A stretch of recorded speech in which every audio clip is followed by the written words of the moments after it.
ناوم أحمد ملا محمود أحمد أمين لجندي بالخي قرداق من اللي دايبوني خرشي بالخي سوي قرداقي استا يما لها وجه تازه دانشين لدواي بروسي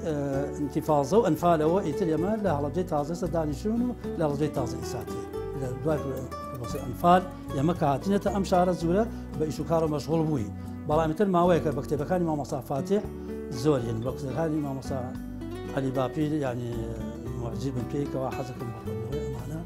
وإساتي زور لكتب كان إمام مصطفى فاتح زور المسلم لسان وسيته زور لما بيش أنفالك أم فراغة النبو بو ما بس مويه هو كمي بيشين إساتك فراغتك أدواتك مثلا كالآسانية أو وقت بقين بلا من أو كنوسيني أمريكا الغشانة أمر حادثة تعذيب وحادثة سيارة وحادثة شرب ومثلا معنا حمل كتير وقالوا أم فكران بيجنا وقت وابوه نوسيمته كتير هذا دفتري بتشوكه هو بالباقل بما دفتري بالباقل تقريبا لحفتاوك وتا كي هتا نوت جنات سير صار أنفال إما بواسي مشغلتي أنفال ودر بدري وأمانه مجانا بكتبات ترسان بيجي لما كتب أنا شيء بما نقدرنا وقتها طبعا أم فكران كمان لأن أمهي مفكريه صار هزار ونصونا وتجيكا ياك مفكريه كمثلا يتل نفو تاوم احتفاظ بشيء وكردوها أمر وجانا مجن أمره سايق بوا يا باران بوا أمره تعذيب بوا يا شاي بوا أمره مثلا فلان نخو سدال ما كردوه نسيمتي يا أمره مثلا حادثة ولا جركا يا لشونيكا يا كمال خلشون بوشوني كتير أمانة لما فكرة نسيم يك بيك أما مفكري صالي هزار نوصلوا يك نوتو يكو نوتو دو نوتو سيو نوتو سوار نوتو بيندو نوتو شش نوتو حط نوتو حوت نوتو هشتو نوتو نو جاوت مان أم جار 2000 أما 2000 فكرة 2000 هذا شيء سياسي معنا نوسية تنها لبر احتفاظ بوي كواتو شيء عزتي بلاش نبين وبيس ومعنا أنا يتم حادثة روجانا أو ثاني كواقع بودنا أو كم الجاية من نسيمان فكرة كان إذا ناقلهم إلى برستان كاتب لبنا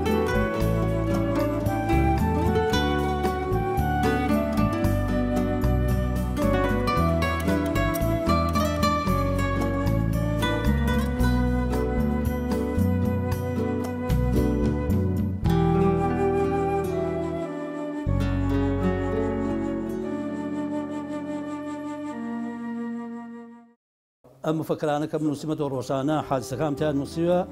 أما مفكري لأن صالي هزار ونصونا وتويكوا تاكو 2000 واتا أما مفكري ده صالة من قال لا أما سمجالو شو حادثة كان تاعي أما جليلان ولا 2000 ويكوا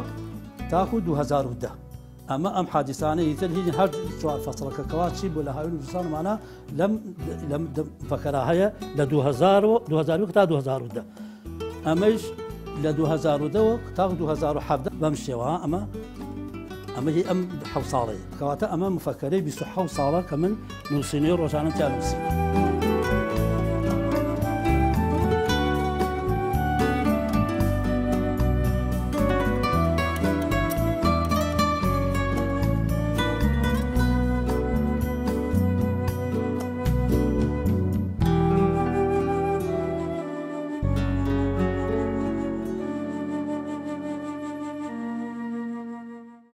طبعا أم كتابات الأصالي 1400 يكي كوتشي في صلى الله عليه وسلم فأم كتابات لسعودية من ومهاتو لوقتو إنتر أم كتابات لا من ما وتو تعيساتي كتابي مذهب الأربعة الحجاز أو وقتها بس يعزد نادي السعودية وأنا بلى أم كتابة بوسيو هر صال أقرأته تونغ تاريخي لوقتو لسر برقة كان نصرا وآشياء لقمنا كتاب اقتباس بيكردوه يتكتب كانت المال لبروسية أنفالا سلطة ونماو أم كتابش أما هنا كتاب بخارية مكتب حديثي صحيح بخارية من أم كتابة مثلا هلا دواء أنفالك هو من لا ما مصايخ ولا اسمه كوتور أو شيء باوشي خوي بما مصاب وشون كان يمس سلطة أو لا بدل أو تلا كلار بينو تحت أم كتابة الله قد متواي بوتولد يتم لو كذا بكتبي تازة مطالعة ما كردوه أم كتابانك تازة درجة بوي كبيجي وتاي لسه يا ناس حاجة تابلو شيء معنا بلا وقت خوي لما بيش أنفالك كتابي دورة الناصحين إرشاد العباد ما هو لو أنا حديث ما درك وتال ما درك إن جاء تيش من برو الدنيا من برو كتابة كان ما وصل على بابل وقت دليل عن كريستال بزيستان كاك أحمد محمود دليل كل آله وأنا إما وقت خدمة على سر المسيو يا تيش من برو الدنيا من برو ما وصل محمد شو ماشي خانقاء وقت كتابي المسيو يا وتالي رمضان أمانة إما آله وأنا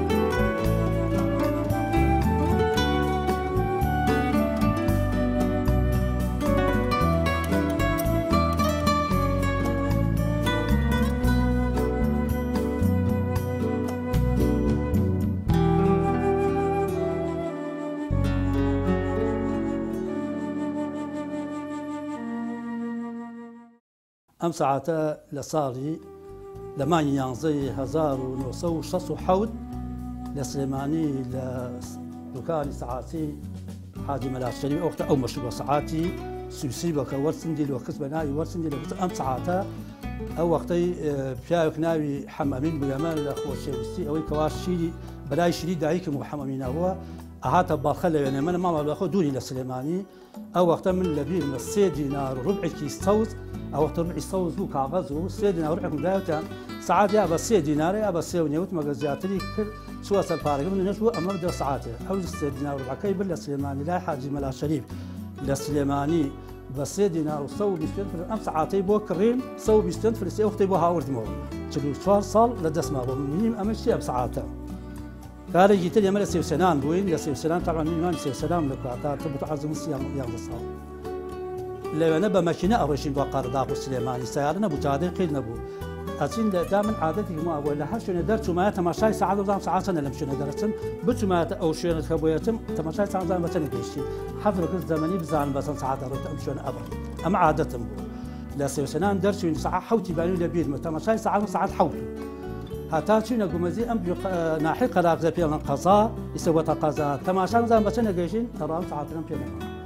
فایقی ڕەوف ماڵی ئاوای سەما و پیاوە لە سلێمانیە بە دقەتەوە گەڕیەوە هەر هەڵگەڕا ئەم سەعاتە مەسلەوەیە ئەم سەعاتە بزانێک لەکوێ کەوتووە لە بەری چەمی سمەر 3 لۆفەیە خەڵکی قەلاق سەرگشتیان خەڵکی دیهاتانە ئەزانن 3 لۆفەیتەیە هەمووی پەتەرناشێکە لەو پەتەرناشانە دەمەتە دەستی ئێمە جوڵای دەستمان ئاوە تەکیا ئەسپرین دەچۆ سەعات کەوتە سەر پڕەکە برقی دا خۆرەکەی دا نەکەوتەوە هیچ سایە دوو مەکینە عالەمەن شوێنێکا ئەو کابرا وەساقی ئەم سەعاتەی بۆ هەڵگرت و هاوردووە بۆ سێوسێنان ئەو ڕووداوانە هەمووی لە مفەکەران تەبعەن ئەو مفەکەرەی 92 93 تا ئەو 2 ساڵە و سانە نووسیوە ئەمە مفەکەرەی 2001 بەڕێزان ئیمڕۆ 26 مانگی 12 2001 ئێمە لەو ڕۆژەی 26 2001 لە مانگی 12 20 لیتر نەوتمان سندەیە بە 35,000 بە 35,000 دیناری عێراقی 25 دینار ئەوقتە 25 دیناری 26 12 2000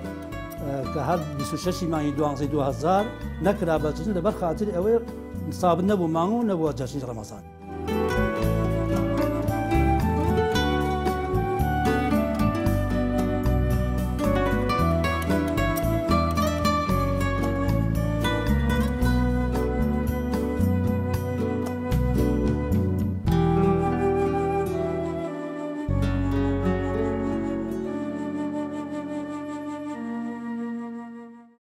یەکەم لەوچانە بڕۆ نوێش کە قەدەری خوا من دڵم بۆ زۆر خۆشە چونکە پێغەمبەر صلی الله علیه و سلم زۆر لەسەرەوە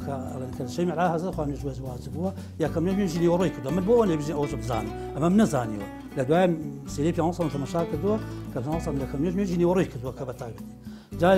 یەکەم نوێژ کەوا ئەوەیە یەکەم عەقدی نیکاح کە من بڕۆم نیکاحمدا بەسووە ئافرەتێک بۆ بەناوی حەلاوە حاجی محەممەد لە گوندی بانی میرانی قەرادا بۆ کوڕێکی حسەیناو لە چەمەرگە ئەمە یەکەمەکان یەکەم مەسەلەن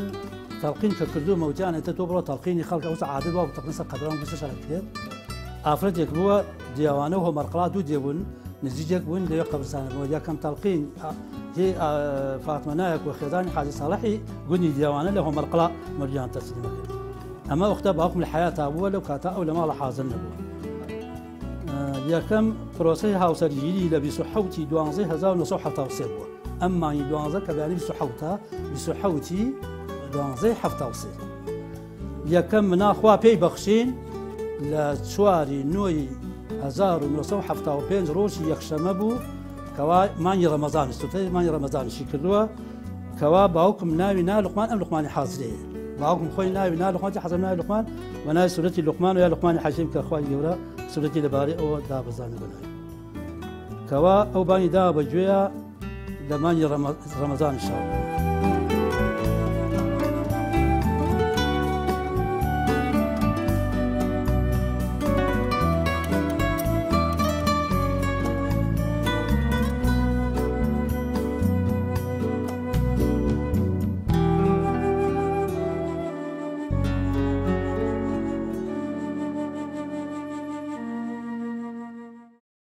دیارە مامۆستا مەلا ئەحمەد خوازا و پاداشی باتۆ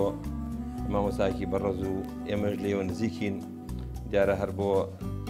سەردان و مەرحەبای زۆر جان سەردانیەکەین لە ماڵی خۆی و هەروەها ئەویش بەتایبەت ئەم شتە دێکۆمنتانەی کەوا لە ساڵانی ڕابردووە ئامادەی کردووە بۆ نمونە فەکەرانەی کە لە ساڵی نەوەتەکانە تاکوی ئێستا و پێشیش دیارە شتی نووسیوە ئێمە سوودی لێوەرەگرین. ئێستا کاتی سەرپەڵەیە و بۆ نمونە پەڵە نەیداوە مامۆستا ئەمە کتێبێکی هەیە لێرە نووسراوێکی تایە هەموو ئەو ساڵانەی کەوا پەڵەت لە کەیە داوێتی و پەڵە دوا کەوتووە بارانبارین دوا کەوتبووە یا دوا نەکەوتبووە دیارە لەناو ئەم دەفتەران نووسویەتی و زۆر شتی تریش کە ئێمە سوودی لێبینی مامۆستا جیاواز لەوەی وەکو ئێستام سەردەمە کە سەردەمی فەیسبوک و هەندێ ئەتەرنێتوانە خەڵ بەکاریێنێ بەڵام دیارە ئەم نووسینانەی مامۆستا چێژێکی تایبەتی هەیە چونکم هەموو ئەو بەسەرات و ڕووداوانەی کەوا لە شار و زۆرا بووە نام فەکرەکانی مامۆستایە وجودی هەیە کە ئێمە شوکو هاوڕێی و هەر نزیک لە مامۆستاوە دین بۆ ئەوی کە بزانین ساڵانی ڕابردوو چی ڕووی داوە لە ناو فەکەرە و نووسراوەکانی ئەوە پیا ئەچین و سوودی لێوەرێگرن. ئەو کەسەی کەوا گەنجە ئێمڕۆ ئەگەر